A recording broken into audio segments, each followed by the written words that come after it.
Welcome back to the Daily Brief. And Sarah Wairimu bail application will be heard today, and it's all about the application hearing or bail application hearing for Top Cohen's widow Sarah Wairimu, which will be held today at the Milimani Law Courts. Wairimu took plea yesterday, 6 weeks after she was arrested for the murder of her husband, and a second suspect in the case, that is Peter Karanja, is expected to take plea next week.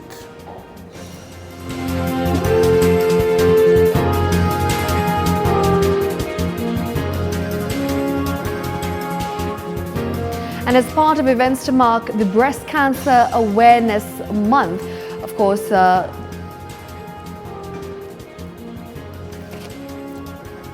as part of events to mark the Breast Cancer Awareness Month, today the Ministry of Defense is holding a cancer awareness campaign targeting members of the Kenya Defense Force and their families. The campaign intends to educate, reduce stigma, screen and treat cancer patients. The official launch of this exercise is happening this morning at the Kahawa Garrison.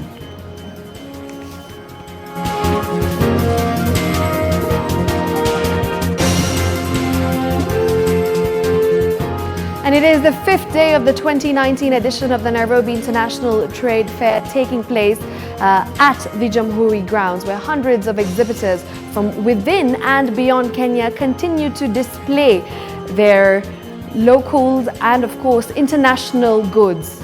And of course, yes, we saw a point in time when President Uhuru Kenyatta, during the official opening of this particular event, did indicate that there will be some specific attention given to agriculture, especially when it comes to innovation and funding. And this is, of course, in line with the theme of this year's Nairobi International Trade Fair. Baraka Karama, our reporter in Kisumu County, will be joining us in just a short while, and he will be giving us an update in relation to the unfortunate accident yesterday at night where 14 people are dead and 35 have been injured in a road accident. So he'll be joining us with an update on that. But for now, Shiksha.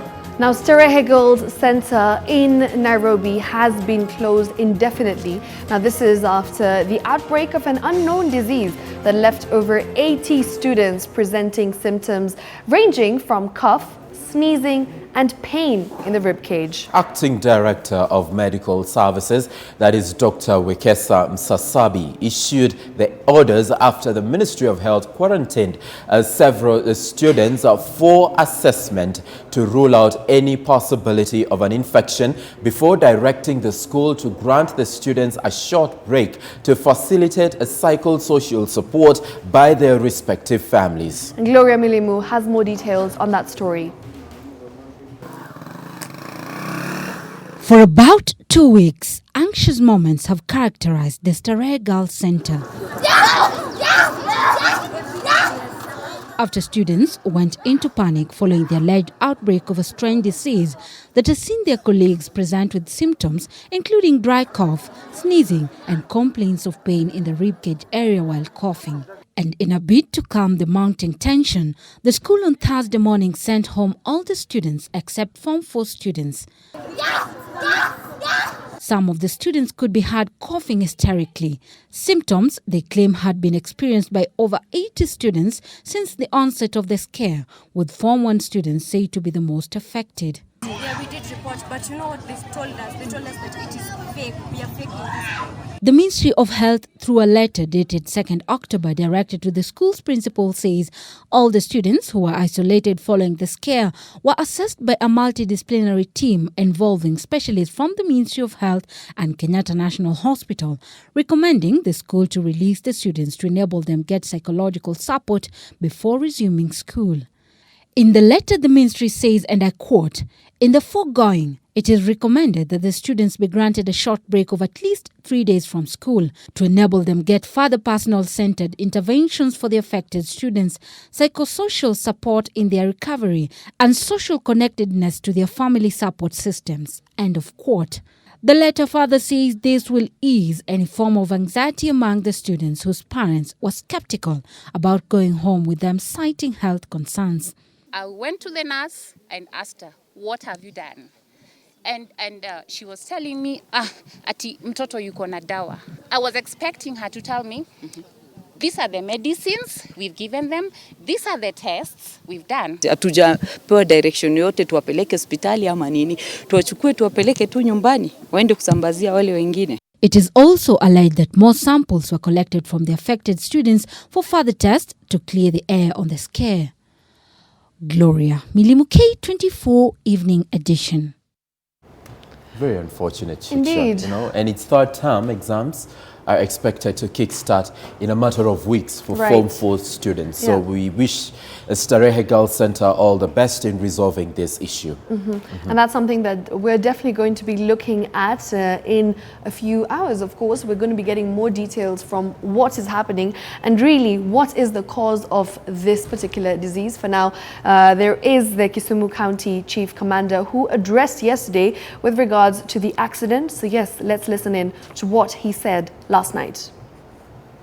Siaya ikapitia Kisumu kiokota watu kufika mahali ya ajali, ilikuwa ni jaribu ku overtake trailer nyingine ambayo ilikuwa inaelekea sehemu ya Kericho. Hapo iko nayo trailer nyingine nayo ilikuwa inateremka kutoka Kericho kielekea Kisumu. Hapo zikagongana ana kwa ana, na madereva wote wawili saizi tumeconfirm wamekufa, na tuko na watu 14 ambao wameokotwa wakiwa wamekufa, sana sana kutoka kwa mbasi. Wale wengine ambao watu around 38 wote wamepelekwa hospitali mbalimbali, Awasi, Arora, na hata wengine wamepelekwa mpaka Njoroge Odinga Referral Hospital. Kwa hivyo saa hii wale watu ambao kusema kama wamefariki ni watu 14. Driver ya lori ambao yuko hapa karibu na sisi bado amekwama ndani ya gari. Tunajaribu kumtoa. Tena basi yenye imesababisha hiyo ajali imefurutwa kapelekwa kwa Awasi Police Station. Tunaendelea kuangalia ni wangapi ambao wamekufa na tuwapatia habari kulingana na vile tutakuwa tumepata baadaye.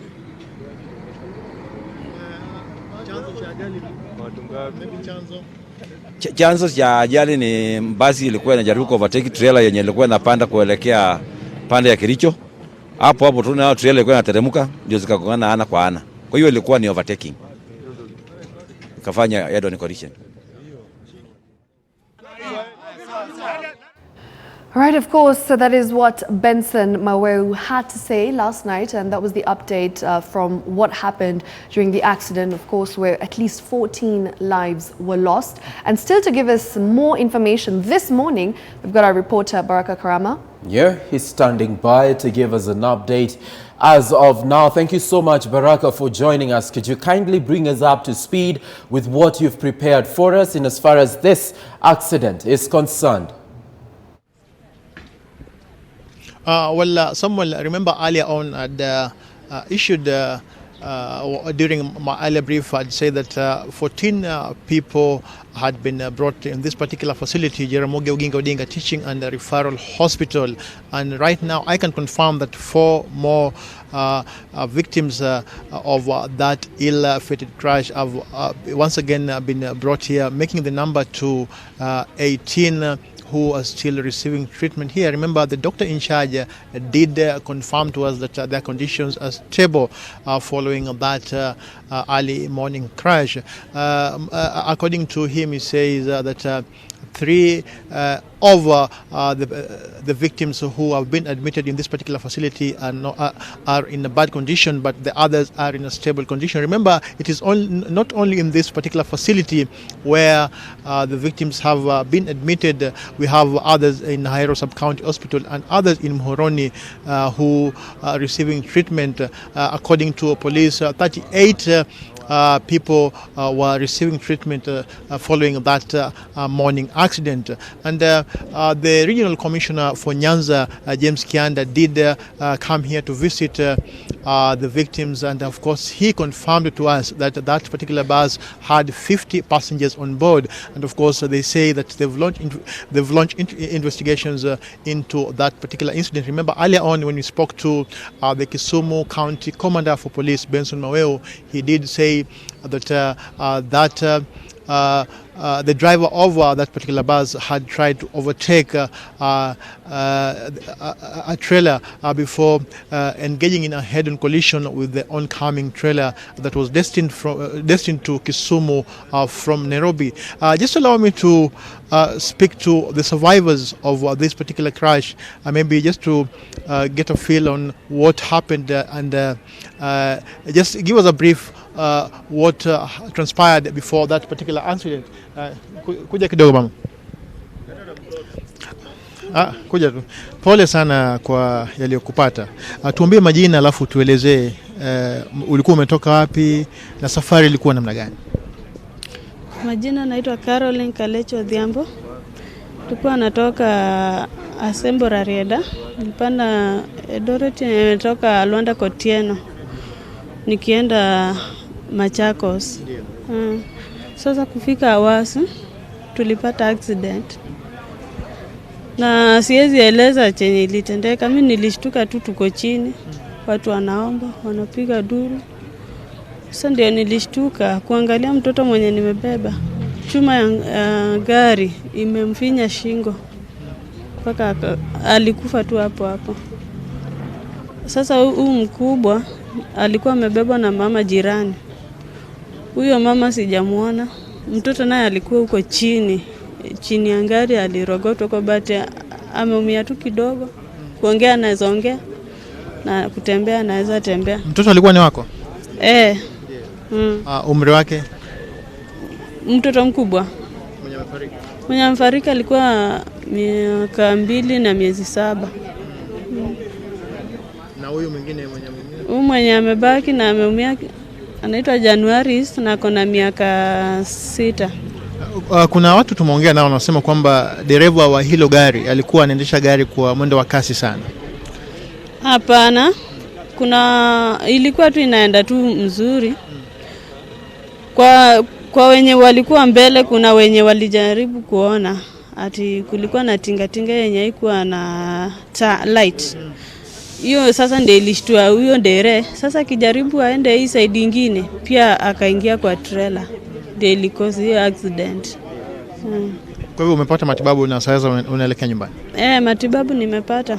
Sasa naelekea tu nyumbani. Pole sana. That is one of the victim of this particular tragedy, the early morning accident along the Kisumu-Kericho highway. Like she has just narrated to us, she's lost one of a 2-year-old child, and of course she's also been treated and discharged of minor injuries. Remember, the death toll as per now is still at 13 according to the reports by police officers. We have 6 male and 6 female who succumbed to injury. Actually they died on the spot, and also we have 1 child that also perished during that particular accident.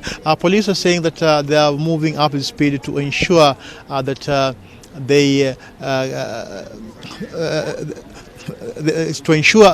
they give a detailed report on this particular accident, and we are expecting another brief from the regional commander for traffic just to give us an update about the investigation that they've done so far. Remember, the wreckage is still at Awasi police station, and as you can see from the background, those are family members of the survivors who are receiving treatment in this particular facility, and the doctors in charge say that that the conditions are stable. Remember, this particular accident comes just some few days after the Kisumu County health workers down their tools. Actually, in most of the facilities within this particular area, most of the workers have not yet reported back to work. And we spoke to the officer in charge of this particular facility, and he did say that quite a number of them are have not yet reported back on duty yet because of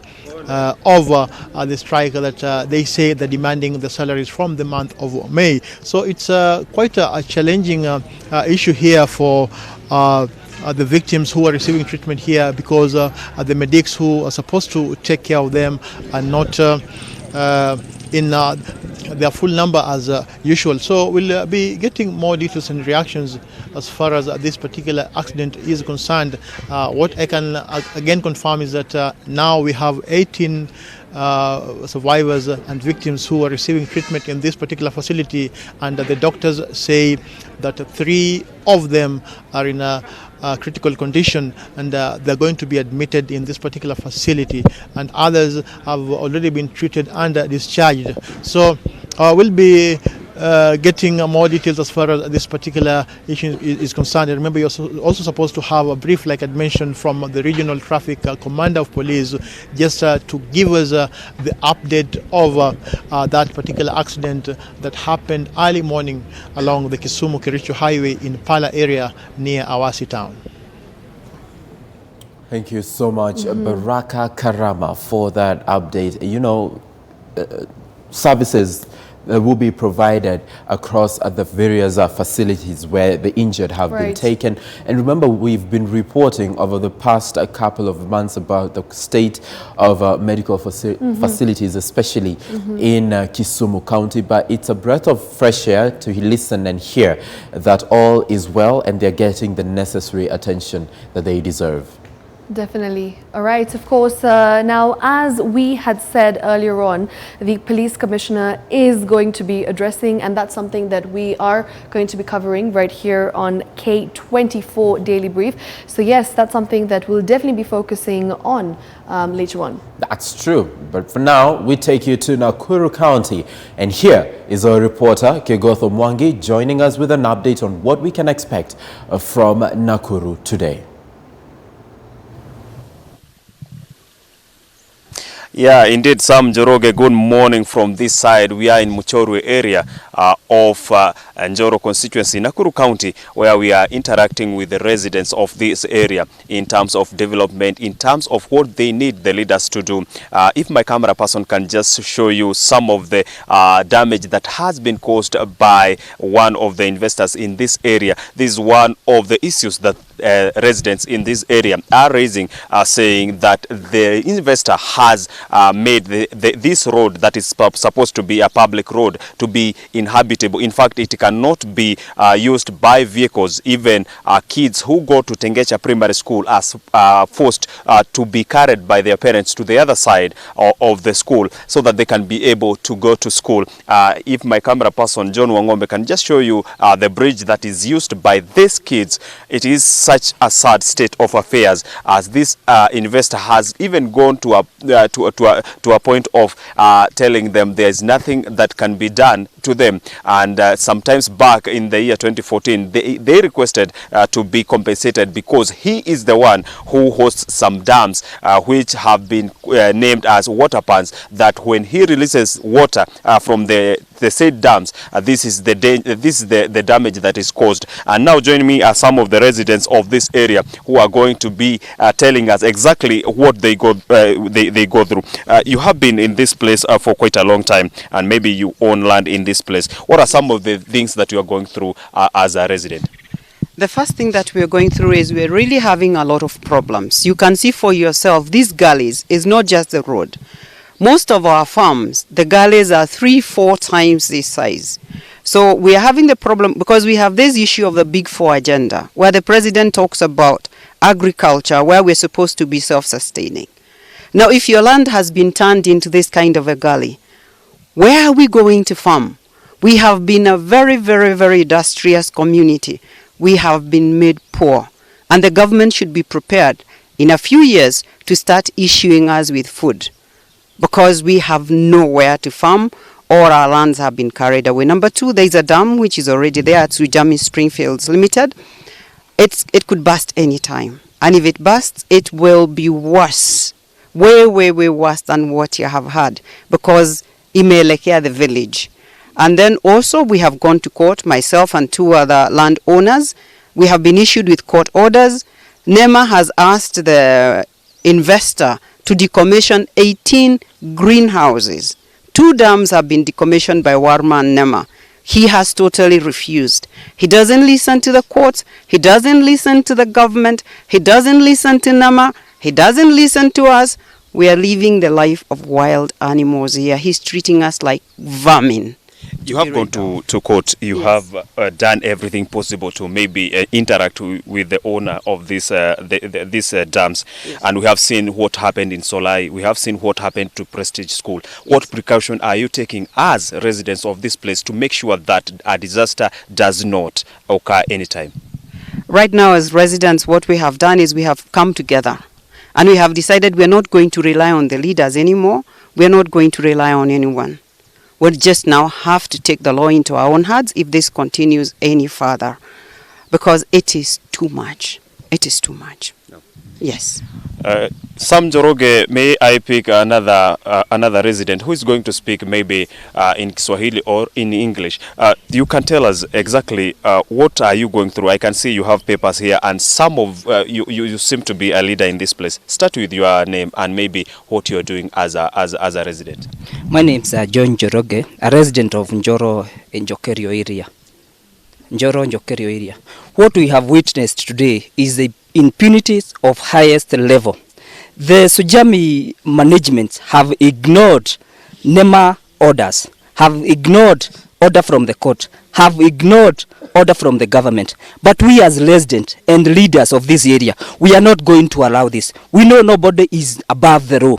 What we are going to do, within those 7 days, if he is not going to do anything, we are not going to allow Solai 2 in Michorwe.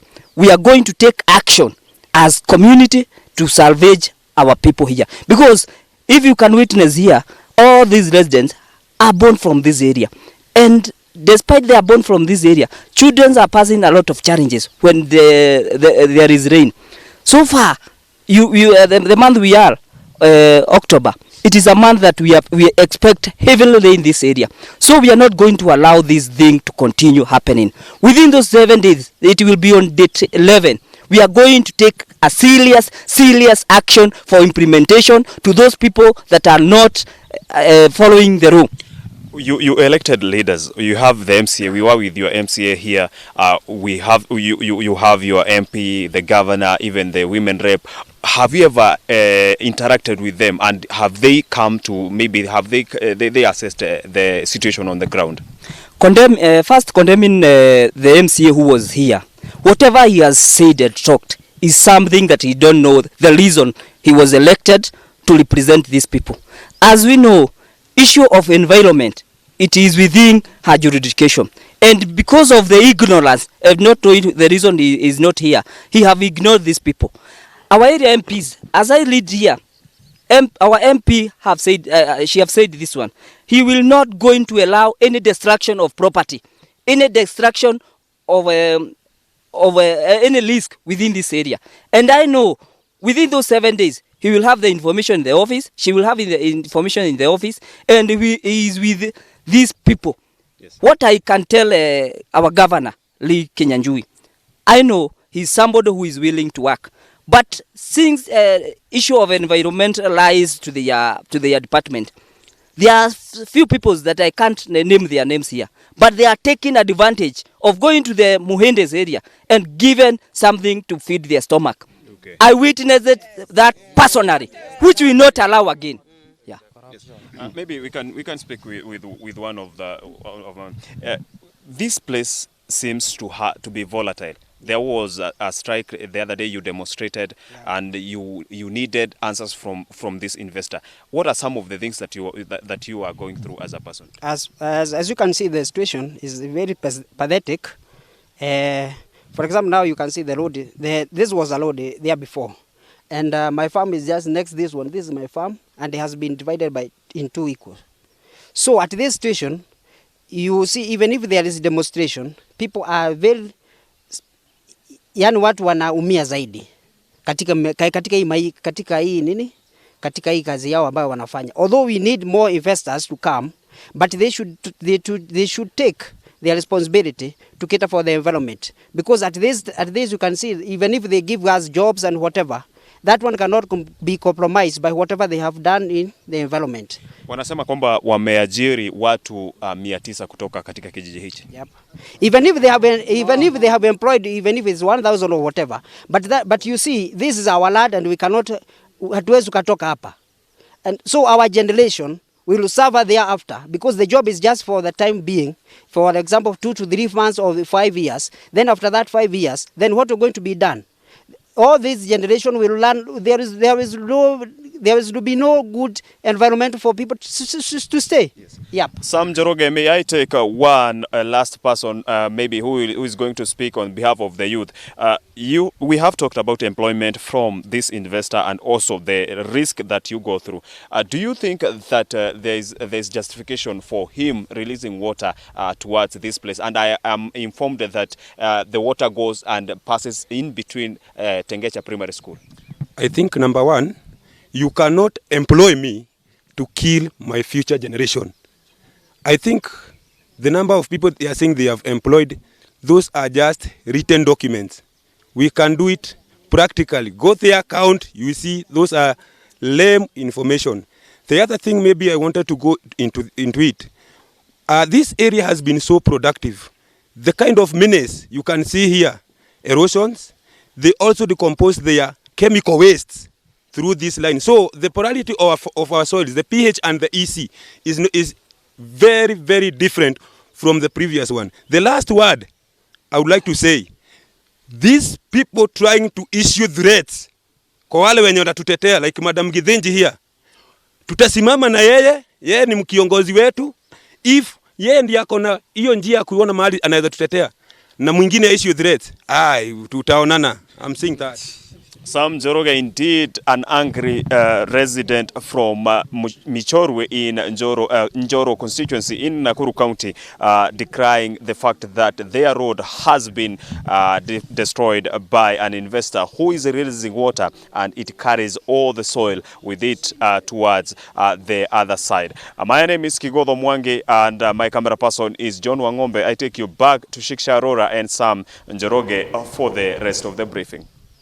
Thank you so much, Kigodho Mwangi there, coming to us from Nakuru County. Soil erosion, definitely a factor that needs the attention of the area leadership as well as the national leadership to ensure that the residents get the reprieve, much needed reprieve that they have just sought, courtesy of that interaction they had with our very own Kigodho Mwangi. All right, and on that note, it's time for a short break. But after the break, there is much more lined up for you right here on the Daily Brief.